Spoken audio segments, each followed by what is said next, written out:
there, people of the internet. I'm out here at the 100-yard mark because I want to really see where this rifle hits that I'm about to use. I got a cardboard box out there, which is really, like, it's a good size boxing. It's really good at indicating where rifles are shooting. And I got all of my previous shots on it, like, covered with blue tape. So we should be able to see exactly where this thing is hitting.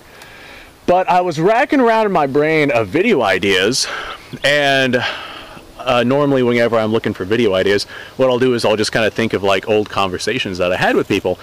And I was having a conversation with somebody not too terribly long ago about how I absolutely hate sporterized military surplus rifles. And they were like, well, you have several sporterized military surplus rifles. Why the hell do you have sporterized military surplus rifles if you hate them so much? And I figured I'd go ahead and I'd make a video on that. So why I dislike sporterized rifles so much is because you're taking this significantly historical, incredible piece of, I'm not even sure how to describe it here. This historically significant piece of irreplaceable, it's an irreplaceable tool that has a significant history behind it.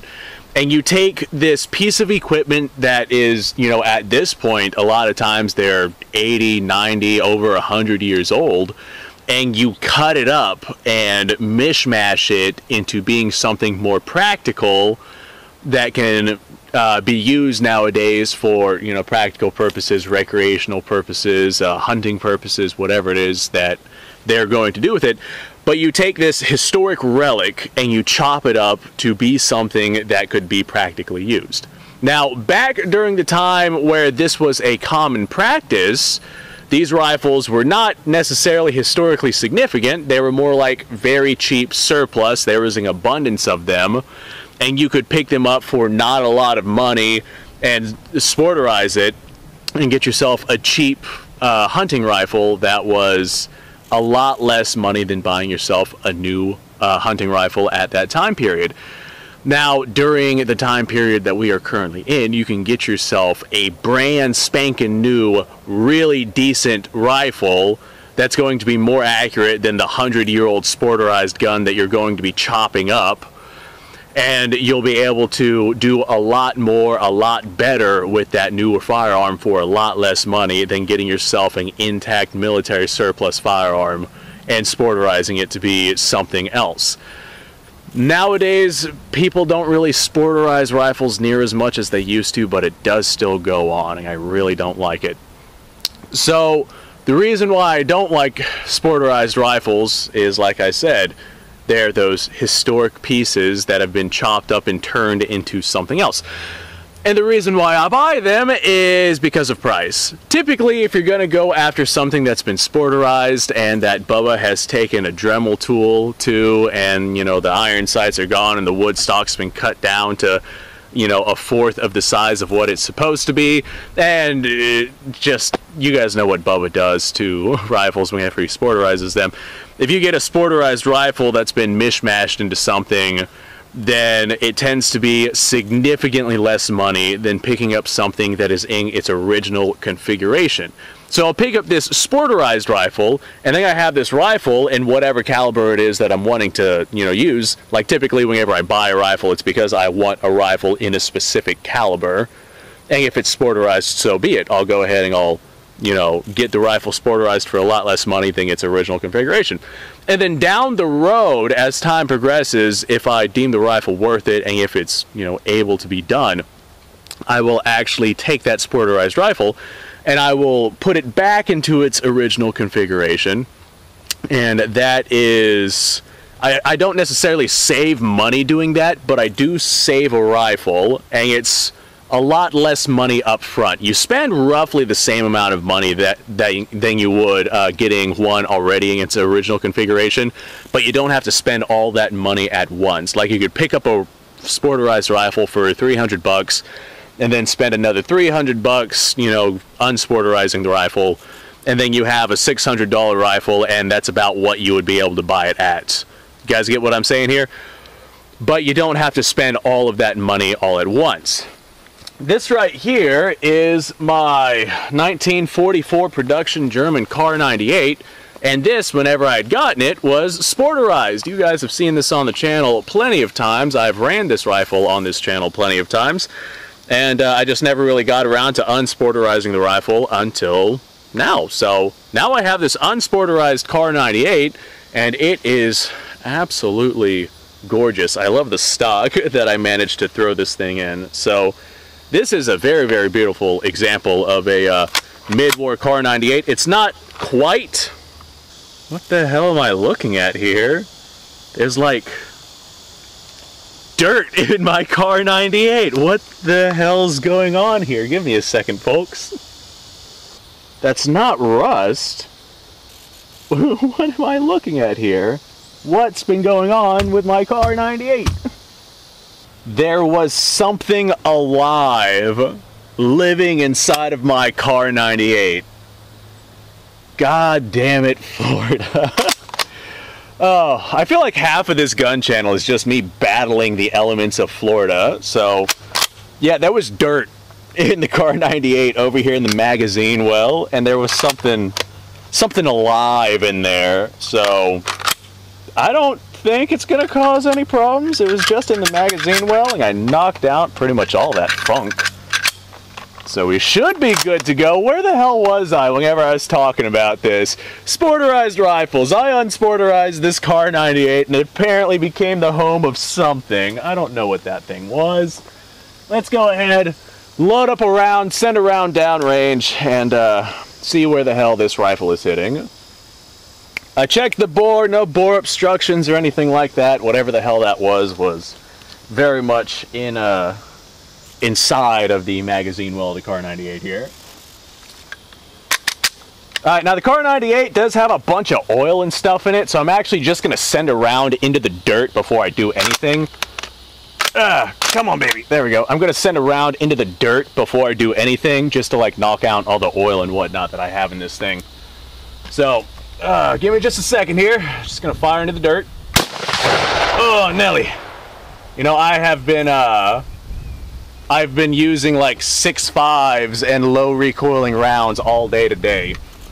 And the 8mm Mauser is a way harsher recoiling round than those rounds that I've been firing.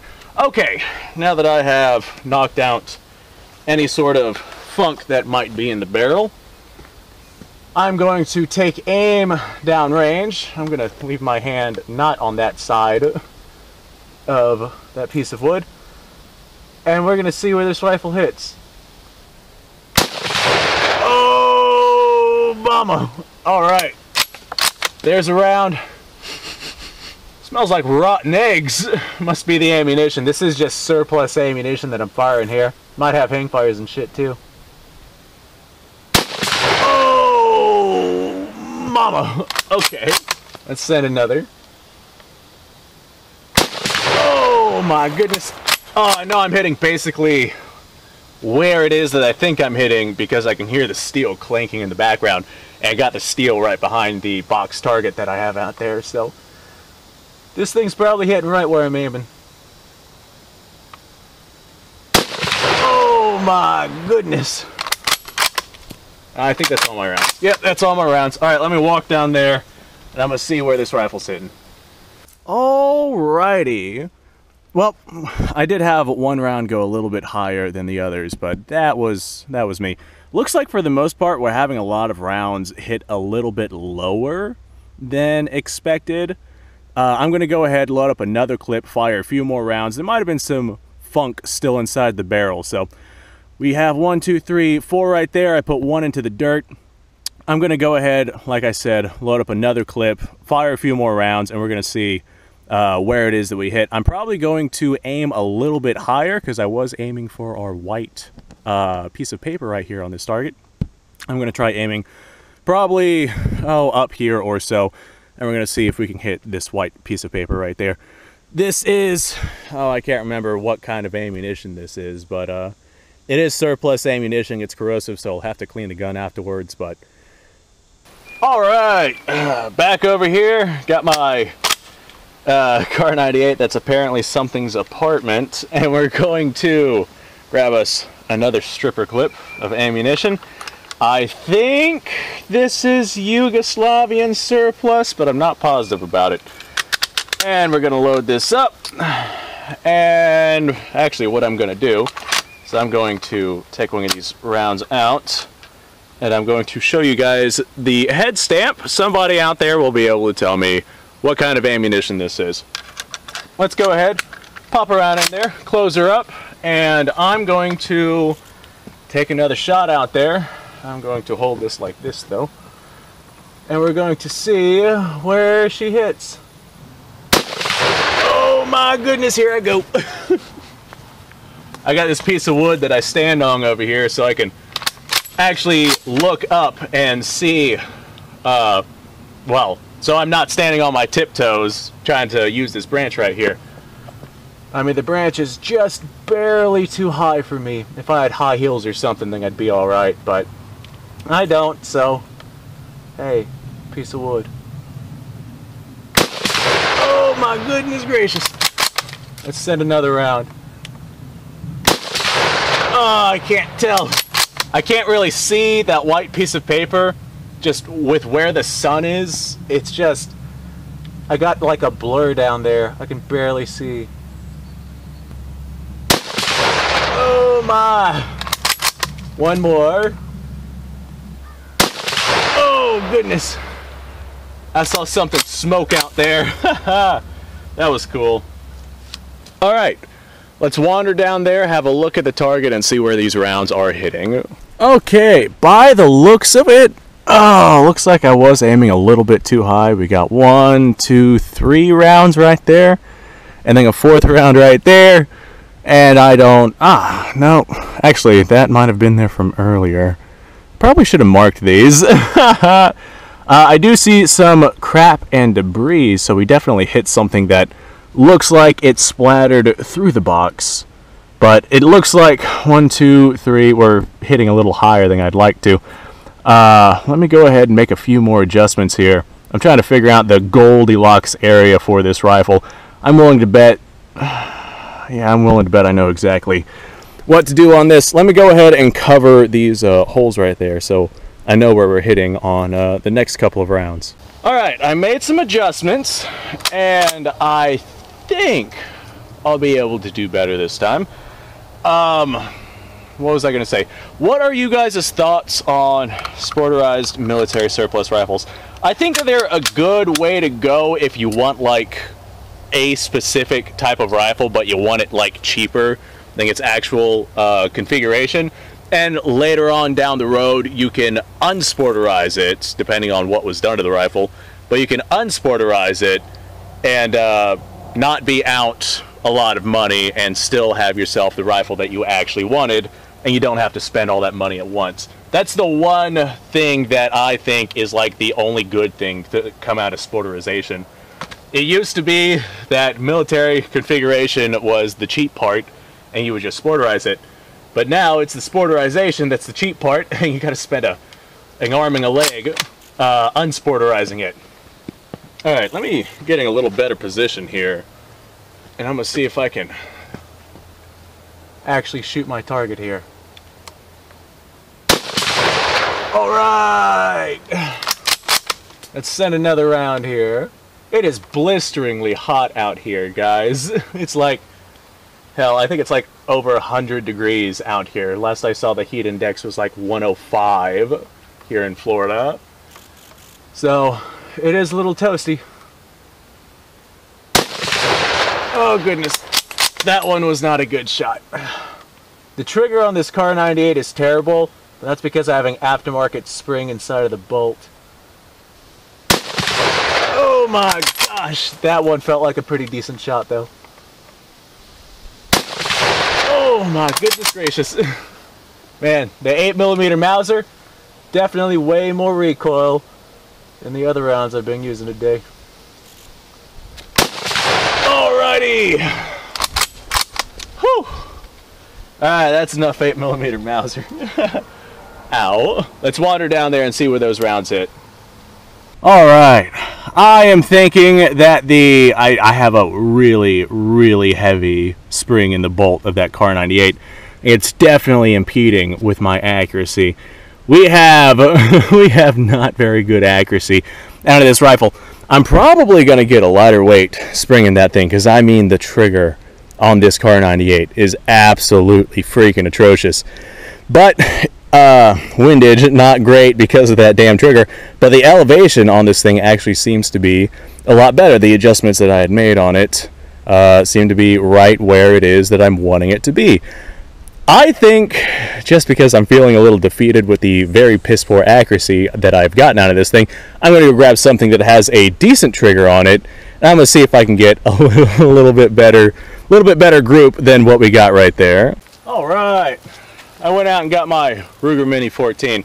That Kar 98, I've got a, memory serves me correctly, a 31-pound spring in it.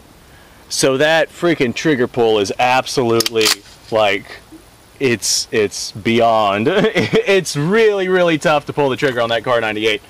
And I'll absolutely have to do some work with it. And I'm probably just going to throw the original 19-pound spring in it. I got a really heavy spring because I got a lot of Ethiopian and Egyptian surplus, and they do not fire very reliably. So I'm probably just going to break those down and use them as components, and I will use the 19-pound spring in the rifle. And that should help out with the trigger pull significantly. But for right now, I've got my Mini 14. Let's send some lead. Koblamski, I'm not sure where that round went, honestly. Let's send another one.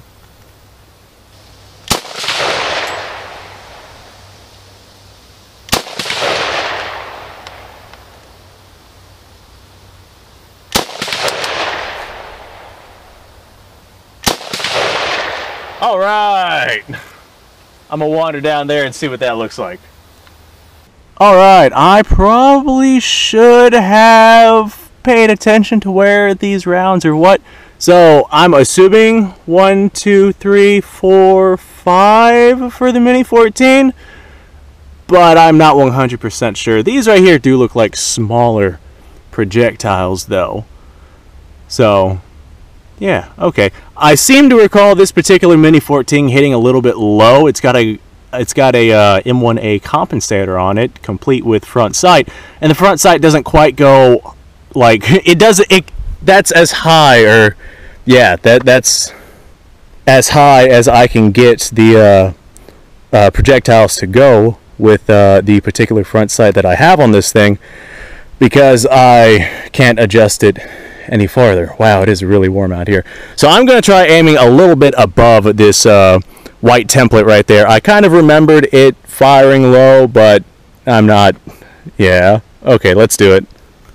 You know, whenever I started this channel back in 2017 or something like that, and for a few years as the channel has gone on, I was able to be quite accurate back then.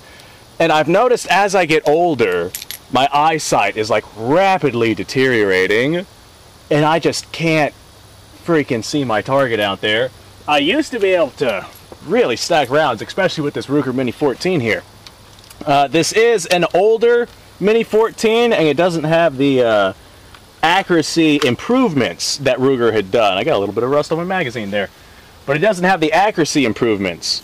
So it's not exactly going to be the most accurate rifle, but I was able to achieve some pretty incredible accuracy with this thing not that long ago. But I say that, and it was like, God, we're already almost to 2023 at this point. That was like 3 years ago. It is astonishing how fast time catches up with you. I'm going to try my absolute hardest to get a half-decent group here on this target. I am bound and determined, but damn it, I just can't see it.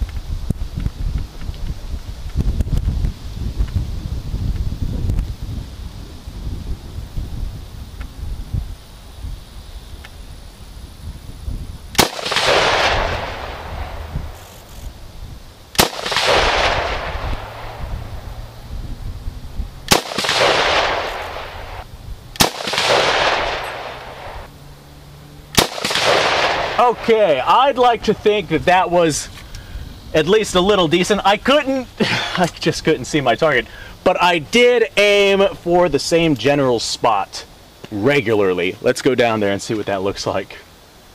Damn, I can't see that target at all. Last time I went to get myself some glasses, because these are new glasses compared to the ones that I had before, the eye doctor that I had gone to said that since my previous prescription, my eyes had gotten a lot worse. And this right here was apparently the best that they could do, and I just can't freaking see that target. And as time progresses, of course, that target is pretty far away, but as time progresses, man, my eyesight is just not doing well. Let's go down there and see what that looks like. Alright, so once again, we did hit a little bit low, and that makes sense. I didn't really compensate for the height of the rifle, so we got 1, 2, 3, 4, 5 in a fist-size hole at about 100 yards. That's, you know what, that's good enough for me for the Mini 14. I really wish that there was a way for me to adjust the sights up a little bit higher to where I could comfortably and accurately shoot with this thing, but just because it's the damn, I'm gonna have to find some shade. Just because it's a M1A sight on the Mini 14, I just can't get the damn sight blade to go down far enough to be able to compensate for that. So it is what it is. You know what, just for giggles, I have this, looks like red paint on this front sight up here. I have been using the top of the sight to aim, and we seem to be hitting a little bit low. I'm going to try using the base of that red paint. That red paint might be there for a reason. Using the base of that red paint to see if I can make more accurate shots onto target. At this point, I'm basically just having fun at the gun range, and we've gotten a little off topic from the sporterization. So I'm going to say that if you want to like make your own custom rifle, get an already existing modern hunting rifle. You'll have a lot more variety in the accessories. That's what I'm trying to say. You'll have a lot more variety with accessories if you get yourself a modern firearm. You'll probably have better accuracy. You'll probably have a warranty as well. There's just a lot of benefits to getting yourself something modern versus something that's 100 years old and trying to sporterize it. Alright, let me... Oh, my safety's already off. Let me see what I can do here. Alright! We might be onto something here.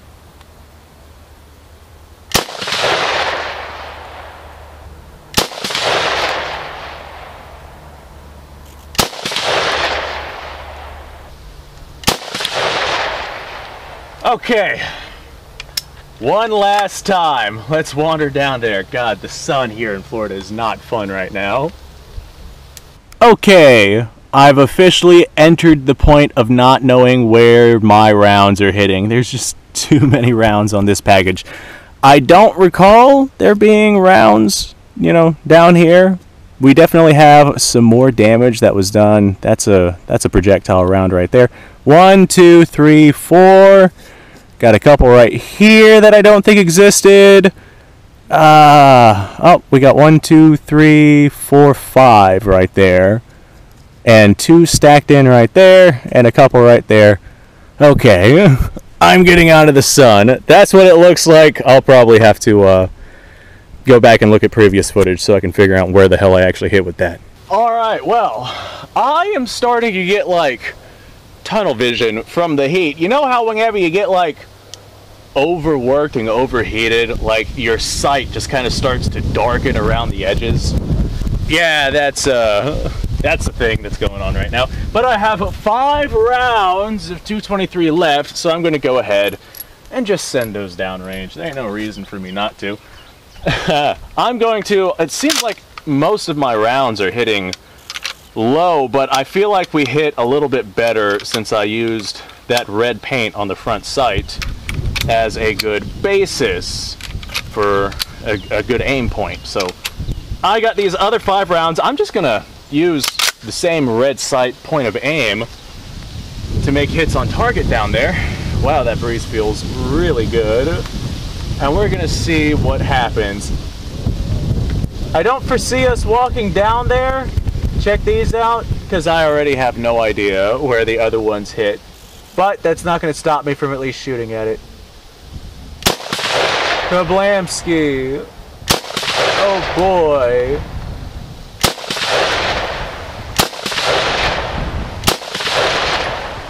Alright. Whew. Goddamn, got a little off topic with the sporterization of rifles and whatnot. A lot of your modern guns are going to be basically already sporterized unless they're made to be some sort of practical, you know, defensive rifle, in which case you probably won't be using a sporterized style of rifle like this anyway. But a lot of your firearms aren't going to be the old school military surplus style of rifle where the handguard goes all the way out to the end of the barrel, with exception of like defensive firearms and things like that. For the most part, if you're going to get yourself some sort of wood-stocked recreational rifle that hasn't, or that is not in its original military configuration, especially ones that are modern made, they're going to be, you know, the wood is going to be not all the way out to the end of the barrel. So if you want that style of rifle, there are plenty of options for you out there that do not involve, you know, carving up a historical relic. Alright, things in this video, God, this video got so out of hand, but I still had a lot of fun with it. I hope the breeze doesn't die down. I gotta walk all the way back over there to the house. My goodness, that's a trek in and of itself. So thanks for watching, folks. Subscribe to the channel, like the video. Description down below has a link to all sorts of stuff. Go ahead and go check that out. I'm gonna go hydrate with some water and then unhydrate with some moonshine. And then, oh God, you know what really sounds good actually? Some pizza. I'm gonna go order me a freaking pizza and sip some moonshine. You guys go off, have yourself a fantastic day. I know I'm gonna have a fantastic day after this one. Bye, guys. Yeah, according to my phone here, it's a heat index of 101. And it says partly cloudy, but boy oh boy, it doesn't, clouds aren't really helping. Whew, it is a hot one out here today.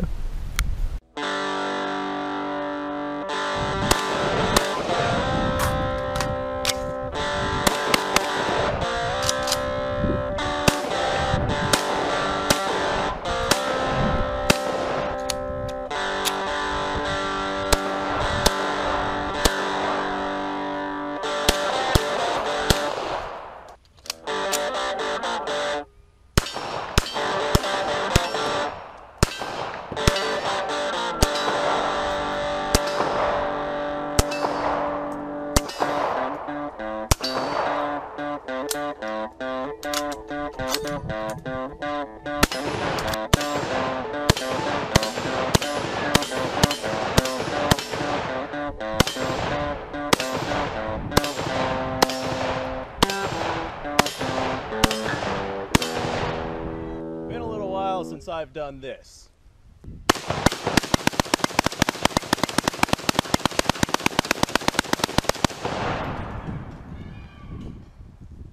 Bonnie and Clyde be damned.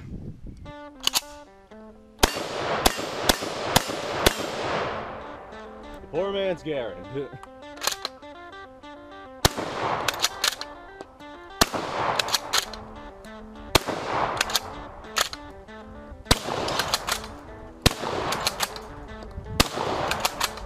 Shame that bolt action shotguns aren't more mainstream.